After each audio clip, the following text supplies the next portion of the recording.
The world's oldest billionaire, how George Joseph quietly conquered insurance. They say time catches up with everyone. But for one man, age isn't just a number, it's part of the empire he built.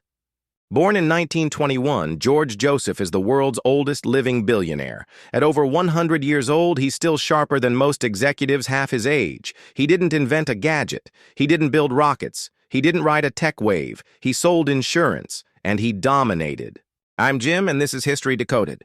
Let's decode the life of a man who made billions in a business everyone else ignored, and lived long enough to outlast nearly all of his peers. George Joseph was born to Lebanese immigrants in Beckley, West Virginia. His early life was tough. His father died when George was just 10.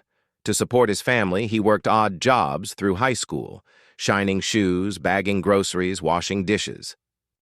He wasn't born into privilege, but he never stopped calculating.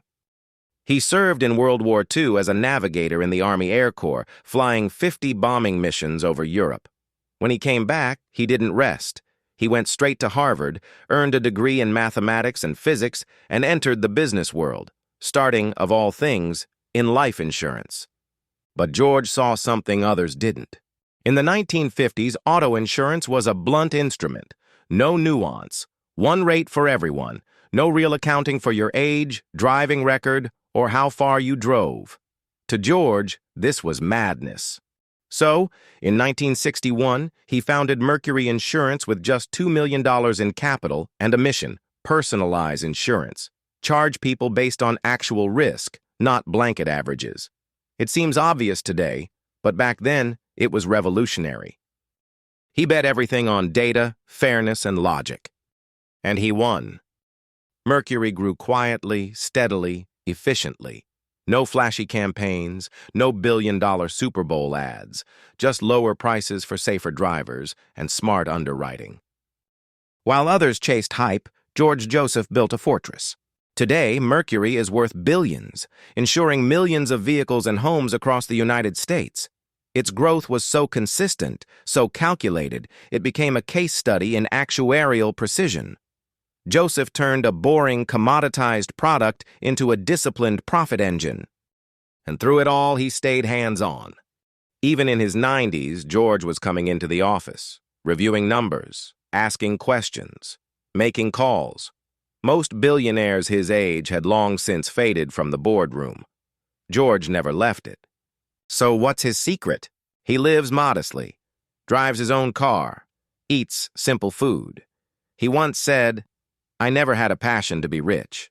I had a passion to succeed." That's George in a sentence: relentless but humble. Always thinking, always building. He's proof that in a world obsessed with disruption, there's still power in discipline. But here's the part they don't teach in business school. George Joseph didn't just beat the odds in business. He beat the odds of life itself.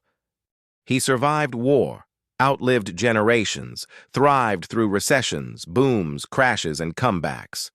While empires collapsed and tech kings rose and fell, George kept showing up, quietly compounding, quietly thriving. He didn't need to be loud. His numbers spoke for themselves. And today, in his second century of life, George Joseph stands as a monument, not just to wealth, but to endurance, clarity, and timeless business sense. So next time you hear about billionaires launching into space, remember the man who stayed on Earth and mastered it. I'm Jim, and this was History Decoded. Subscribe for more untold legacies, and leave a comment if you think discipline still beats disruption. Until next time, respect your elders, especially when they own an insurance empire.